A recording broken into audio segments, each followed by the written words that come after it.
Hello students, today I am going to teach you English 2nd again for class 6 and this is your chapter number 2nd subject and predicate.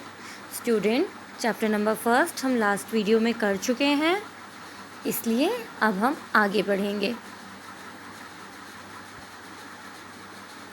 When we make a sentence, we name a person or thing and say something about that person or thing.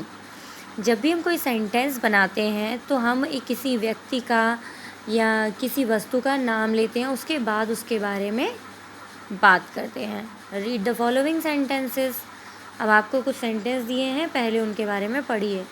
जैसे Mary sings songs, Jeevan is an Indian. In these sentences we speak about Mary and Jeevan. In sentences में हम Mary और जीवन के बारे में बात कर रहे हैं. वी से समथिंग अबाउट देम, हम उनके बारे में कुछ बोल रहे हैं. Mary and Jeevan are person, Mary और जीवन व्यक्ति हैं. And what we say about them is their action और क्वालिटी. जबकि जो हम बात उनके बारे में कर रहे हैं वो या तो उनके द्वारा की गई क्रिया है या फिर उनकी कोई विशेषता. तो इनकी डेफिनेशन अब क्या हो सकती है? जैसे द पर्सन और thing about home something is said is the subject of the sentence. कोई भी व्यक्ति या कोई भी वस्तु जिसके बारे में हम बात कर रहे हैं वो हमारा सब्जेक्ट कहलाता है.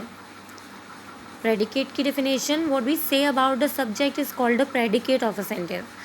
जबकि हम जो बात सब्जेक्ट के बारे में कर रहे हैं वही चीज़ हमारा प्रेडिकेट कहलाता है. Every sentence has a subject and a predicate.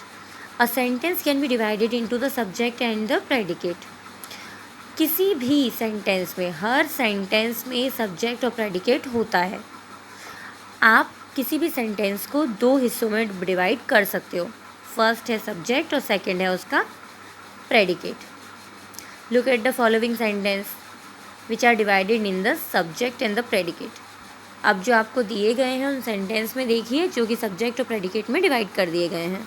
जैसे कि bird sings, dogs bark, flies hum, Maya writes a letter, Shubham draws a picture, the teacher teaches in the class, the cow gives us milk, Nehru was a great speaker. Now, how can you find the subject in a sentence? तो अब तुम कैसे पता लगाओगे subject का किसी sentence के अंदर? In some sentences the first word is subject. कुछ सेंटेंसेस में तो फर्स्ट वर्ड ही सब्जेक्ट होता है. The subject contains a noun और प्रोनाउन. और सब्जेक्ट के अंदर कोई भी नाउन और प्रोनाउन भी आ सकते हैं. The subject comes before the verb in an assertive sentence. और सब्जेक्ट किसी भी असर्टिव सेंटेंस के अंदर हमेशा वर्ब यानी कि क्रिया से पहले आता है. But in an imperative sentence, the subject is hidden. Still, you can easily find it out. लेकिन imperative sentences में subject हमेशा छिपा हुआ रहता है, लेकिन फिर भी तुम उसे आसानी से ढूंढ सकते हो. Read the sentence below. नीचे दिए गए sentences को पढ़ें और ज़रा पता लगाएं तो सही कैसे. Stand up, खड़े हो जाओ. Read the newspaper, न्यूज़पेपर को पढ़ो. Brings me a cup of tea, मेरे लिए एक चाय का कप लाओ. Hurry up, जल्दी करो. In all these sentences the subject you is understood.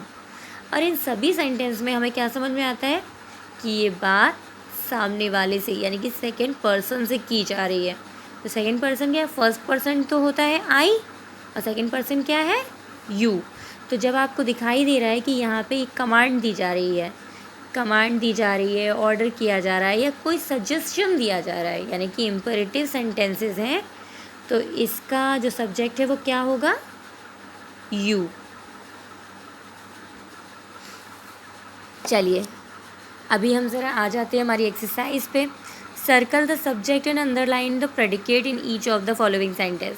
अब इसमें ज़रा सब्जेक्ट और प्रेडिकेट निकालो. तो फर्स्ट है Tokyo is the capital of Japan.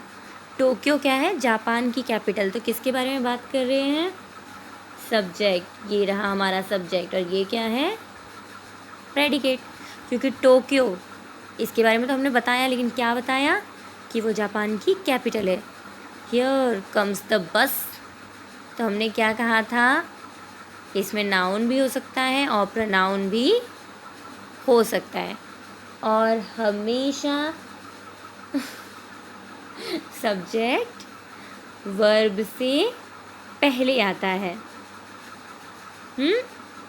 तो हियर कम्स द बस, ये देखिए बस क्या है, बस क्या होगा हमारा, बस है नाउन,